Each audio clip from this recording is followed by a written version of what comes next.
Hello Chikitsak, welcome to Chikitsak revolution. Today we are discuss epithelial tissue. आप देख रहे हैं आगे शुरू करने से पहले, इसके पहले आपने लेक्चर नंबर फर्स्ट में क्या देखा था? लेक्चर नंबर फर्स्ट में अपन लोग पढ़े थे व्हाट इज टिश्यू। टिश्यू क्या था? Tissue is the group of cells common origin and common function is called tissue. फिर देखे थे types of tissue. Type of tissue बताया था मैं कि first one is the epithelial tissue, second one is the connective tissue, third one is the muscular tissue and fourth one is the nervous tissue. Epithelial tissue में देखा था हमने कि it is the covering of internal and external body parts, यानी कि वैसा tissue जो आपका बॉडी का एक्सटर्नल या इंटरनल को क्या करता है, कवरिंग करता है, उसको आपने कहा था क्या, एपिथेलियल टिश्यू। सेकेंड वन इधर बात किया था आपने कनेक्टिव टिश्यू। कनेक्टिव टिश्यू का मतलब हो रहा था connection between one organ to other body part, one body part to other body parts, उसको बोलते हैं क्या, कनेक्टिव टिश्यू बोल रहे थे आपने। तीसरा आपने देखा था मस्कुलर टिश्यू। मस्कुलर टिश्यू में मैंने आपको बताया था कि muscular tissue it is the help of the movement and locomotion, जो कि मूवमेंट और लोकोमोशन में क्या हो, आपको सपोर्ट करता हो। फिर उसमें एक मैंने आपको बताया था गुड स्टेटमेंट दिया था, all locomotion are movement but all movement are not locomotion, ये आप जान चुके हैं। एक लास्ट है आपका था फोर्थ वन था, जिसका नाम था नर्वस टिश्यू। नर्वस टिश्यू में देखे थे आपने फॉर कंट्रोल एंड कोऑर्डिनेशन के लिए, कंट्रोल एंड कोऑर्डिनेशन के लिए जो टिश्यू जिम्मेदार था उसका नाम था नर्वस टिश्यू था। क्लियर है? न्यूरल टिश्यू बोलते हैं हम लोग नर्वस टिश्यू। अब नाउ डिस्कस एपिथेलियल टिश्यू। पहला एपिथेलियल टिश्यू, देखिए हम लोग क्या करेंगे, एक एक टिश्यू करके हम लोग डिस्कस करते हुए आगे बढ़ेंगे। पहला एपिथेलियल टिश्यू, फिर एपिथेलियल टिश्यू का टाइप आएगा, फिर कनेक्टिव टिश्यू, फिर मस्कुलर टिश्यू, फिर देखेंगे नर्वस टिश्यू। सबका टाइप पढ़ते हुए क्या करेंगे, एक एक करके आगे बढ़ते चलेंगे। तो चलिए नोट्स बनाना शुरू कीजिए मेरे साथ, ध्यान समझिए। कहता है एपिथेलियल टिश्यू क्या है? कहता है कि it covers the different body parts. आप इसको नहीं कर सकते हैं कि एपिथेलियल टिश्यू खाली वही मिल रहा है, नहीं, बॉडी का डिफरेंट पार्ट्स में क्या है, कवर किया हुआ रहता है, जिसको बोलते हैं epithelial tissue. Clear? It covers the different body parts, also responsible for absorption and secretion. देखिए अब्जॉर्प्शन और सेक्रेशन में अंतर होता है कि अब्जॉर्प्शन का मतलब होता है किसी चीज को अब्जॉर्ब कर लेना, यानी कि सोख लेना। सेक्रेशन का मतलब कुछ सेक्रेट करना, यानी निकालना, वहां से निकलना। जैसे कि अपन स्टोमच के अंदर कहते हैं कि एसिड सेक्रेट हो रहा है, ना कि कहते हैं कि अपने बॉडी में एसिड का अब्जॉर्प्शन हो रहा है। वहां क्या हो रहा है, एसिड का सेक्रेट हो रहा है, हाइड्रोक्लोरिक एसिड का सेक्रेट हो रहा है। लेकिन अब्जॉर्प्शन की बात करते हैं कि अपन बॉडी के अंदर अल्कोहल का, ड्रग्स का, केमिकल का, मेडिसिन का बॉडी के अंदर क्या होगा, अब्जॉर्प्शन हो रहा है। क्लियर? तो absorption and secretion both have different words. Now types of epithelial tissue. Epithelial tissue का टाइप क्या है? तो देयर आर दो टाइप देखते हैं यहाँ पे। First one is the simple epithelium and second one is the compound epithelium. समझ में आ रही है? सिंपल एपिथेलियम का मतलब होता है single layer of cells based upon basic membrane, यानी कि इसका जो भी लेयर रहेगा वो कैसा रहेगा, सिंगल रहेगा। अब जैसे कि डायग्राम में आप देख रहे हैं, डायग्राम में क्या देख रहे हैं कि बेसमेंट मेम्ब्रेन है और इसमें आप देख रहे हैं क्या है, सिंगल लेयर। देखिए सिंगल सिंगल है, इस तरह के स्ट्रक्चर को बोलेंगे सिंपल एपिथेलियम। तो simple epithelium is nothing but is the single layer of cells based upon basement membrane is called simple epithelium. Now compound epithelium. Compound epithelium जैसा कि नाम से पता चल रहा है, टू या मोर लेयर्स ऑफ सेल्स, दो से ज्यादा सेल का लेयर होगा, तो उसको बोलेंगे क्या, कंपाउंड एपिथेलियम बोलेंगे। ये भी वही रहेगा, टू या more layers of cells and only based cells and based upon basement membrane. आप देख रहे हैं कि आपका बेसमेंट मेम्ब्रेन है, ये क्या है, आपका बेसमेंट मेम्ब्रेन है, और इसमें आप देख रहे हैं क्या है कि एक के ऊपर क्या है, दूसरा सेल बना हुआ है, टू या मोर लेयर। इस तरह का स्ट्रक्चर को क्या बोलेंगे, compound epithelium. It is very very important. तो इसमें याद रखिएगा एपिथेलियल टिश्यू क्या होता है, इसका टाइप क्या होता है। अब देखिए इसके बाद भी अपन बात करेंगे कि सिंपल एपिथेलियम का भी क्या होता है, अपना टाइप होता है। क्लियर है? फिर टाइप्स ऑफ एपिथेलियम में इसमें देखेंगे सिंपल एपिथेलियम का भी क्या है, टाइप्स है। सिंपल एपिथेलियम का टाइप में लिखा देता हूं, नोट कीजिए यहाँ तक। क्लियर? अब मैं आपको लिखाता हूँ सिंपल एपिथेलियम का टाइप, है ना, कि सिंपल एपिथेलियम का कौन कौन सा टाइप हम लोग देखेंगे। काफी देखिए हिस्टोलॉजी वेरी सिंपल, आप थोड़ा सा कंसंट्रेट रहेंगे तो ये चैप्टर आपको साइकोलॉजी की तरफ क्या लगेगा, काफी आसान लगेगा। ये साइकोलॉजी में आपने देखा कि काफी आसान लगा, क्वेश्चन भी कुछ किए है ना। तो उसी प्रकार यहाँ भी बात कर लेंगे हम लोग सिंपल एपिथेलियम, सिंपल एपिथेलियम है ना, सिंपल एपिथेलियम। सिंपल एपिथेलियम का है बहुत सारा, सिंपल स्क्वायमस एपिथेलियम है ना, सिंपल स्क्वायमस एपिथेलियम। अब सिंपल स्क्वायमस एपिथेलियम क्या होता है, कहाँ रहता है, ये सब बात करेंगे। सेकेंड वन इज हमारा simple cuboidal epithelium, simple cuboidal epithelium. Third one is the simple ciliated है ना, सिंपल सिलिएटेड एपिथेलियम। ये सब क्या है, सिंपल एपिथेलियम का टाइप में लिखा हूं है ना।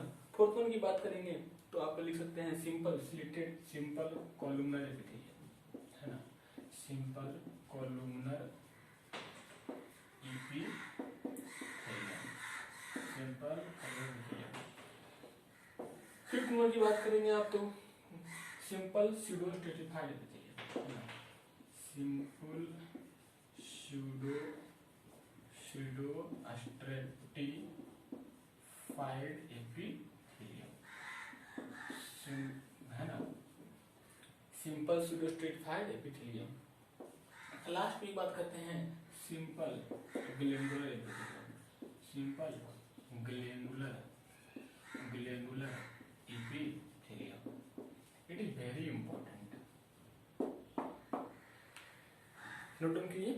सिंपल एपिथेलियम का type, simple squamous epithelium, simple cuboidal epithelium, simple ciliated epithelium, simple columnar epithelium, और सिंपल स्यूडो स्ट्रेटिफाइड एपिथेलियम, और simple glandular epithelium. These are 6 types of simple epithelium. यानी कि सिंपल एपिथेलियम इतना कुछ पढ़नी है अपन लोग की, और क्या करेंगे एक का क्या, ये सिंपल स्क्वायमस एपिथेलियम क्या होता है, इसका लोकेशन क्या है, इसका फंक्शन क्या है, इसकी स्ट्रक्चर क्या है, it is very important. Simple squamous epithelium. उसी प्रकार क्यूबॉइडल बात करेंगे, सिलिएटेड बात करेंगे, कॉलमनर बात करेंगे, स्यूडो स्ट्रेटिफाइड। देखिए आप देखेंगे सब में कॉमन है, स्क्वायमस क्यूबॉइडल अलग अलग है, बाकी सब कॉमन देखेंगे, सिंपल एपिथेलियम, सिंपल एपिथेलियम सब में दिख रहा है, बाकी अंदर देखिए बीच में आ रहा है कि नहीं, थोड़ा सा नामकरण आपको लगेगा। Squamous cuboidal ciliated, squamous cuboidal ciliated, columnar pseudo stratified glandular. याद हो गया क्या था, simple squamous cuboidal columnar ciliated glandular and pseudo stratified. Sequence आगे पीछे है ना, सीक्वेंस मैटर।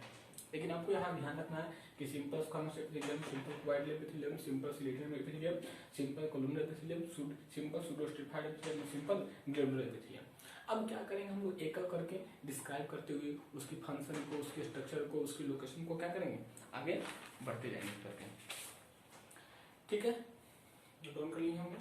अब हम लोग एक एक करके बात करते हैं। सबसे पहला क्या था, सिंपल स्क्वायमस एपिथेलियम।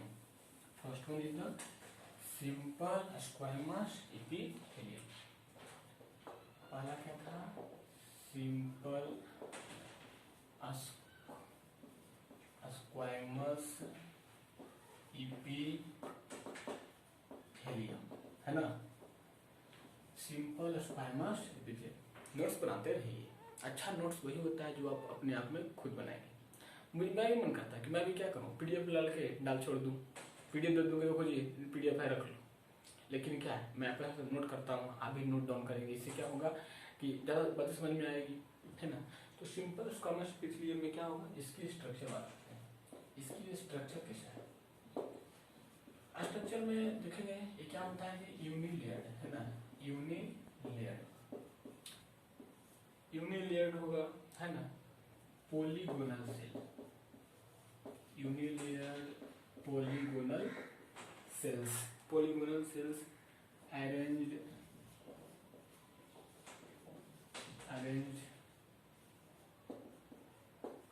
है ना, अरेंज लाइक टाइल्स है ना, टाइल्स अरेंज लाइक टाइल्स की तरह होगा है ना। on floor without intercellular space, देखिए कहता है क्या है, समझते जाइए, नोट भी करते हैं समझते जाइए, दोनों काम साथ साथ रहेगा। कहता है कि सिंपल स्क्वायर थ्योरम क्या होगा, यूनिलेयर होगा, पॉलीगोनल सेल्स होगा, अरेंज रहेगा जस्ट लाइक टाइल्स की तरह on floor without intercellular space. आपने घर वगैरह में देखा होगा, घर में देखते हैं क्या देते हैं, घर में आप देखते हैं कि टाइल्स लगता है तो आप ऐसा नहीं है कि टाइल्स के बीच में जगह छुपा जाता है, नहीं, आप देखिएगा एक टाइल्स लगा, दूसरे टाइल्स लगा, तीसरे टाइल्स लगा, उसके बगल में चौथे टाइल्स, इस तरह लगा एक यूनिलेयर में लग रहा है।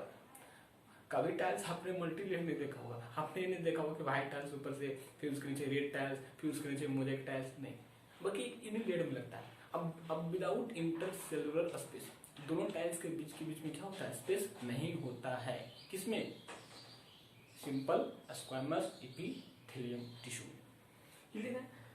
अब इसको क्या बोलते हैं, अल्सो कॉल्ड, इसी को नाम है अल्सो कॉल्ड, इसको बोलते हैं पेवमेंट एपिथेलियम, है ना, क्या बोलते हैं इसको, pavement epithelium, pavement epithelium. Pavement epithelium का मतलब होता है ना, पेवमेंट का मतलब होता है जस्ट लाइक टाइल्स की तरह, है ना, जस्ट लाइक टाइल्स, है ना, टाइल्स जस्ट लाइक टाइल्स की तरह, जस्ट लाइक टाइल्स, टाइल्स जैसा होता है उसी प्रकार इसको बोलते हैं, है ना। ऑल सेल आर, है ना, इसका जो होगा all cells are based upon, all cells are based upon non-cellular basement membrane, non-cellular basement membrane, ये तो बात हो गया वो चीज का। अब रहता कहाँ है ना, स्ट्रक्चर के बाद क्या आता है, स्ट्रक्चर के बाद आपका आएगा लोकेशन। आखिर कोई पूछे आपसे क्वेश्चन पूछता है, बड़ा इंपॉर्टेंट क्वेश्चन है, आप चाहे कंपटीशन में भी देखिएगा क्वेश्चन है, चाहे नेट के लेवल का क्वेश्चन देखिएगा, वहाँ पे आपको लोकेशन वगैरह दिख जाएगा। तो लोकेशन में आप क्या देखते हैं, कहता है वॉल ऑफ ब्लड वेसल, कहाँ दिखिएगा, वॉल ऑफ ब्लड वेसल, आपका बॉडी का ब्लड वेसल रहेगा वहाँ पे, उसके वॉल में दिखेगा। तो वॉल ऑफ ब्लड वेसल में कौन सा टिश्यू मिलता है, सिंपल स्क्वैमस एपिथेलियम मिलता है, very important.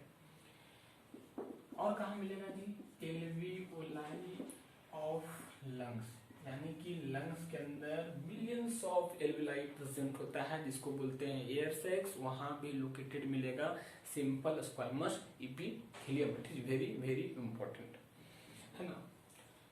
Bowman's capsule of nephron, Bowman's capsule of nephron, देखिए अब कुछ लोग को ये टर्म समझ में नहीं आ रहा होगा, बोमेन्स कैप्सूल, तो थोड़ा सा आप रिमेम्बर कर लीजिए। देखिए नेफ्रॉन में क्या होता है कि किडनी की यूनिट को नेफ्रॉन बोल देते हैं हम लोग, है ना, नेफ्रॉन किस यूनिट है, किडनी की है। तो नेफ्रॉन में आप देखते हैं कि बोमेन्स कैप्सूल होता है, ग्लोमेरुलस होता है, अफरेंट होता है, इफरेंट होता है, पीसीटी होता है, डिस्टिट होता है। तो उसमें कुछ इस तरह का जो स्ट्रक्चर बना रहेगा, इसी को बोलते हैं हम लोग क्या, बोमेन्स कैप्सूल। इधर जाके चला गया बीसीटी, फिर एफरेंट आ गया, फिर इफरेंट आ गया, फिर कलेक्टिन डक्ट, वो आगे सब पढ़ेंगे। तो यहाँ पे जो इसका देख रहे हैं बोमेन्स कैप्सूल, यहाँ पे क्या दिखेगा आपको, स्क्वैमस एपिथेलियम टिश्यू दिखेगी, it is very very important. तो यहाँ यह हो गया, तो तीन चीज समझ में, स्ट्रक्चर आ गया कि यूनिलेयर होगा, पॉलीगोनल सेल्स होगा, arranged like tiles on floor without intercellular space, also called pavement epithelium, just like tiles की तरह होगा। all cells are based upon non-cellular basement membrane, कोई उसमें कोई क्या होगा, non-cellular होगा, कोई cellular नहीं होगा, बल्कि non-cellular basement में होगा। लोकेशन की बात करेंगे, wall of blood vessels, body का ब्लड वेसल्स रहेगा, उसके वॉल में देखिए, अरे वॉल का मतलब आपका मान लीजिए क्या वेसल्स है, तो इसका जो वॉल होगा, ये वाला जो अंदर का वॉल होगा, यहाँ पे आपको दिखेगा कौन सा tissue, simple squamous epithelium. Lungs के अंदर मिलियंस ऑफ एल्वियोलाई है, जिसको आप बोलते हैं एयर सैक, वहां पे देखने को मिलेगा। फिर मैंने आपको बताया Bowman's capsule of nephron, nephron की बोमेन्स कैप्सूल में अभी आपको दिखेगी कौन सा epithelium, simple squamous epithelium.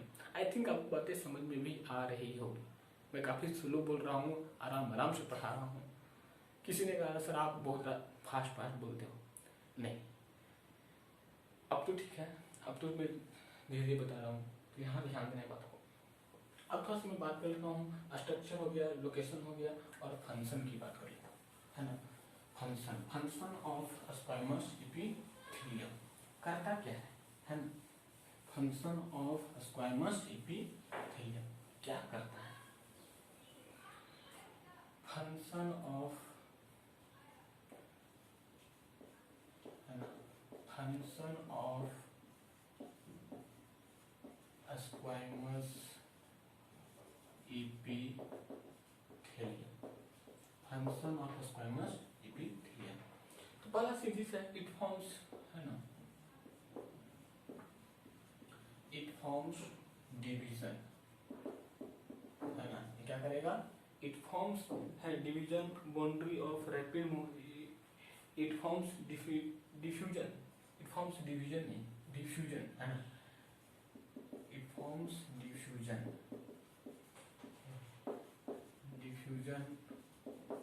Diffusion boundary for rapid movement of substance, rapid movement of substance, rapid movement of substance. यानी कि कोई भी फ्लूइड को, कोई भी तरह सबस्टेंस को तेजी से क्या करें, पास होने का में हेल्प करेगा। It forms diffusion boundary of rapid movement of substance. फिर लिख लेंगे, है ना, सबस्टेंसेस और substance across this tissue, movement of substance across tissue, है ना। तो डायग्राम बनाते हैं इसका, देखिए कुछ इस तरह का डायग्राम रहेगा, है ना।